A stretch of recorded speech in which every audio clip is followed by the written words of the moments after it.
Uy, masaya mag-asawa. Yung anak daw nakakawala ng pagod. Di ba, yun po yung mga naririnig natin. Pero hindi po nila sinabi sa akin, mahirap din po pala maging tatay. Hindi rin po pala nila sinabi sa akin, nakakawalan din po pala ng pasensya yung mga anak. Hindi lang po pala nakakawala ng pagod. Minsan nakakawala po ng pasensya, lalo na pag lumalaki. Di ba, yung parang nakakawala ng pasensya, nakakapagod. And at the same time, minsan nakakainis din po talaga. Di ba, yung mga anak po natin. Pero one thing for sure po talaga, yung binigay po sa atin na opportunity ng Panginoon, hindi po wala po talaga yung katulad na maging dad for the next generation. Eh yung po yung opportunity na binibigay po sa atin ng Diyos sa bawat isa po sa atin. I believe and I declare that all of us, ng mga daddies na nandito, we will be a great dad. That we will be a God-fearing father. And we're going to help the next generation to instill fear of the Lord in them. Kumbaga, tutulungan po talaga natin yung next generation. And yung po yung bagay na ibinibigay po sa atin ng Panginoon ngayon na season po natin ng pagiging tatay, na we're raising up a godly generation.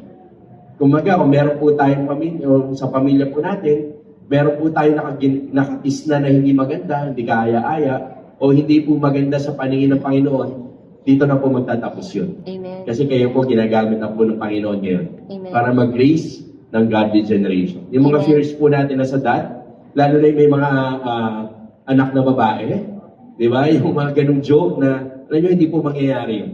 And you can declare that to your children, that it won't happen to you. Bakit? Kasi kayo po, example of faith to the next generation. Yan po yung mga binibigay sa inyo mga daddies na opportunity ng ating Panginoon. Some of the verses po dito sabi, as a father has compassion on his children, so the Lord has compassion on those who fear Him.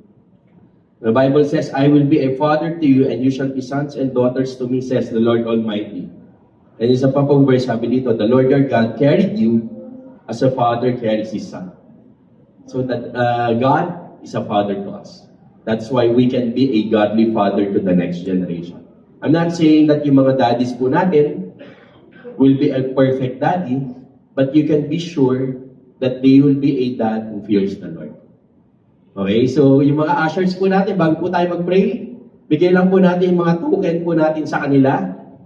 Simple lang naman po yan. Sa atin, may tawag po si RB dyan kanina no 1 p.m. Pero sa ating mga daddies, keychain yan. Okay, ayan, keychain.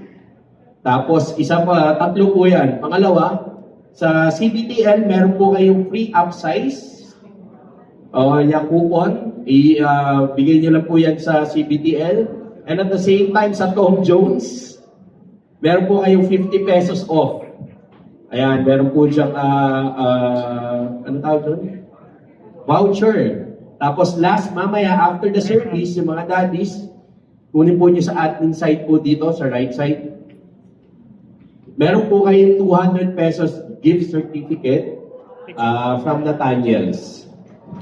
Ayan, sa Nathaniels po. So pagbili nyo po, pwede nyo pong gamitin yun. Yung mga daddies lang hindi yung mga mukhang daddies. Huwag po kayo magsinungaling, nasa simbahan po kayo. Okay? Yung mga daddies lang po, pila lang po kayo mamaya. You can use that gift certificate later. Or pagbili nyo po sa Nathaniels, naging blessing din po sila sa atin. So, supportahan po natin sila. So, let's stretch our hands then sa mga daddies po natin. Panginoon, marami pong salamat.